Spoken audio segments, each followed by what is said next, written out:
Hey, hey, good morning. Well, it's morning here, guys. All right, we're going to jump into today's growth mindset around perseverance. So, I've been approached by quite a number of people when their kids want to give up. So, we've done a post on that today. And this is the video to go with that. So, if you're looking for that on the blog, it's Grow Kids Minds number 4, what to do when your child wants to give up. All right, so, we all see it. Sometimes we all do it at some point in time where we want to give up, or our kids want to give up. And it might be in a sport, or it could be in a particular subject at school, or it might just be it's something at home that's frustrating them and they want to give up. So we're going to go through six quick steps to what to do when your child gets frustrated and annoyed and they want to give up. All right, so number one, always in all of this stuff, it's always lead by example. Monkey see, monkey do.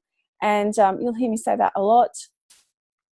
Even if we don't think we're not showing perseverance, sometimes we might be. So just reflect on your actions, and if there's something that maybe, it's not even maybe that you're doing it, but maybe the child's not seeing the whole process, and that can happen quite often. So they might see you get frustrated by something and walk away from it, but they may not see you go back to it. Or they may see you or hear you complaining about something and saying that you're not going to do it, or you don't like it, or anything along those lines, but they don't actually see you ever just doing it anyway.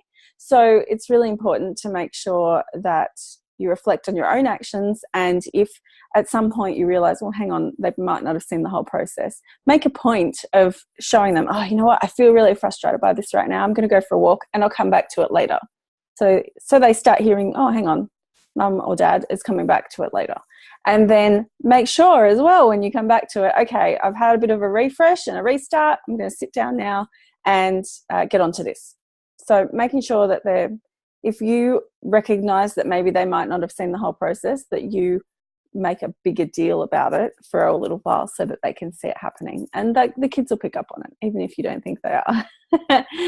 They might be sitting in another room, or they might not be paying attention, but they're paying attention.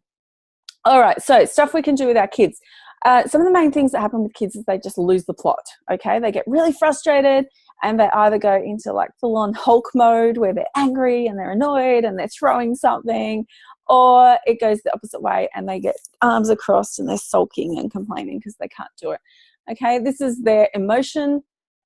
It's probably because they want to be able to do something and they're frustrated either because they can't do it on the first go, or they've had a little bit of a go of it and they just can't work it out. So you need to make sure when they're in that space, it's okay. It's okay that they're getting frustrated and annoyed. It means they care about something. So we want to not focus on the emotion side of things. I'm not saying we need to accept when they're throwing things, but we deal with the other stuff first, and then the emotional responses will change over time as well. And as they grow and they can verbalize more, that'll start to change as well. Okay, so we're going to look past the emotions. We're not going to get angry because they're angry, and we're not going to get frustrated because they're frustrated. We're not going to go into, oh, poor baby mode because they're sulking. We want to take away that emotion, start talking to them. So that's step number 3, is talk to them. And we're going to look at, okay, what's going on right now? And let them talk to you. Don't interrupt. Let them explain to you what's going on. So things that we would normally go through here, or in the classroom I would normally do as well. Okay, what's going on? Explain to me what you're trying to do. And how are you feeling about that? Always ask how they're feeling. And if they say angry, I don't accept angry as an option. So some people will get very upset with me because, yes, it's an emotion, but I want them to dig a little deeper. Give me another emotion, because often it's not that you're angry at the task. Maybe you're angry at yourself, but usually it's frustration or annoyance, those sorts of things. So I want them to dig a little deeper onto it and give me something stronger. So I'll ask them what they're feeling. Okay, what's the goal? I want to be able to do this. How are you going to be able to do that? I can't, We talk about yet.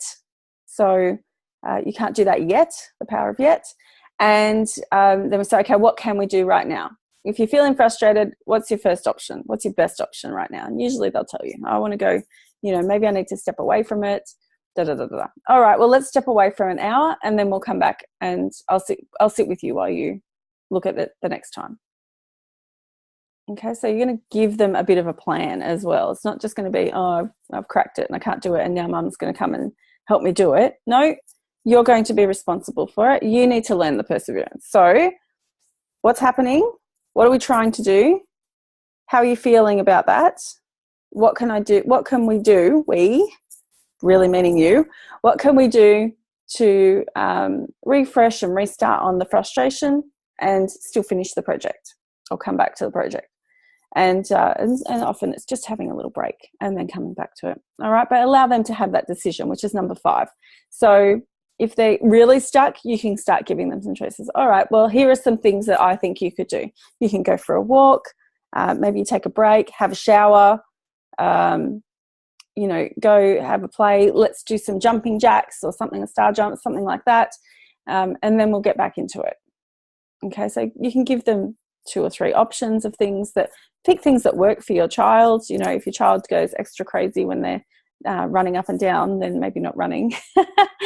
Or maybe it works if they run, you know, it releases that pressure and then they can come back to it. So whatever works for your child, you're going to give them 2 to 3 options. They're going to pick one, and then when they come back to it, and they will, and sometimes you just leave it all where it is. Sometimes you might need to give them a nudge. Oh, it looks like you've had a refresh. Well done. Okay, let's go back and have a look at this again now that you're feeling better. All right, and nudge them along. And then when they're, you know, there's probably a little bit worried that they're not going to be able to do it again, that's okay. We'll sit together and I'll sit with you. And don't do it for them. Just ask them questions along the way. They'll be able to work it out. And when they do that, you want to celebrate that. So that's number 6, and it's really important. So when they go back to that activity, I want you to make sure that you're praising not necessarily them, but the action they're taking. You know, well done. I'm really proud of you for going back to that activity, even though you felt frustrated before.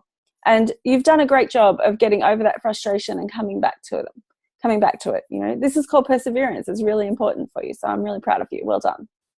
And then when they finish that task, celebrate that with them. You know, we high five. There's lots of high fiving, and sometimes we do a little dance that we got something done. So that's our thing. Other people might go for a walk or take your child. So if it's something big, you know, maybe they get a bigger reward. Maybe they go somewhere with you, or they, you know, maybe you treat them to something. So depending on what it is and how big of a thing it is for them to overcome, you want to make sure that you treat that as a victory when they come back to it. It's really important. That's part of enjoying that role, I guess, of parenting and helping them to overcome something that's frustrating for them initially.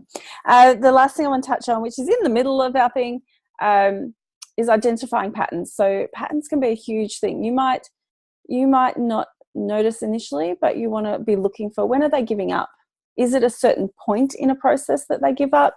Is it a specific subject that they're giving up on? So look for those patterns, and that way you can hit it on the head before it starts happening. So for example, our second son really didn't like art for a period of time. It wasn't that he was necessarily that good or bad at it. He just didn't like it.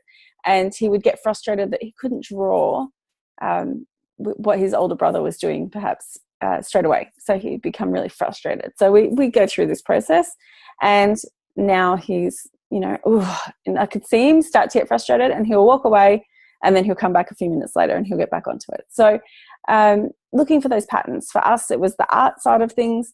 For you, it might be in a sport. It happens quite often in sport because you want to be able to be the same as all the other kids, and that's not how it's going to be. So just identifying those patterns and hitting them on the head before they happen. So if they're getting frustrated in sport, actually, okay, same kid. I think of one with sport as well. You know, in the car on the way to the sport, we talk a lot about, you know, what are some of the kids doing that are a little bit better than me? How can I improve? How can I improve? It's all about me and my improvement. It's not about being as good as them. It's not about being better than them. It's about what can I do to improve, and how can I learn from those other people? So we talk a lot about that in the car, and sportsmanship, like what's good sportsmanship. Because sometimes in sports, we get frustrated and we lose the plot, and it's not our best moments. So, you know, hitting those things on the head is really important, but you need to identify where they're falling down to be able to do that. All right, so recapping, the things that we want to do for our child to help them not give up and to persevere is to lead by example, take the emotions out when they're having them and focus on what the problem is, talk it over with them, identify any patterns that you see where it's a specific subject or a specific point where they get stuck. Allow them to make some decisions about what they're going to do when they get to that point, and then celebrate that victory. Give them a little bit of praise around the action of continuing and celebrating once they persevere and get through it. All right, guys, if you have any questions for me or the team, or if you have a child that gives up and you're not sure what to do and think it's a specific case that doesn't work with, let me know. We are at growkidsminds.com and all the Grow Kids Minds handles for social media as well. All right, guys, have a great week. I'll see you next week.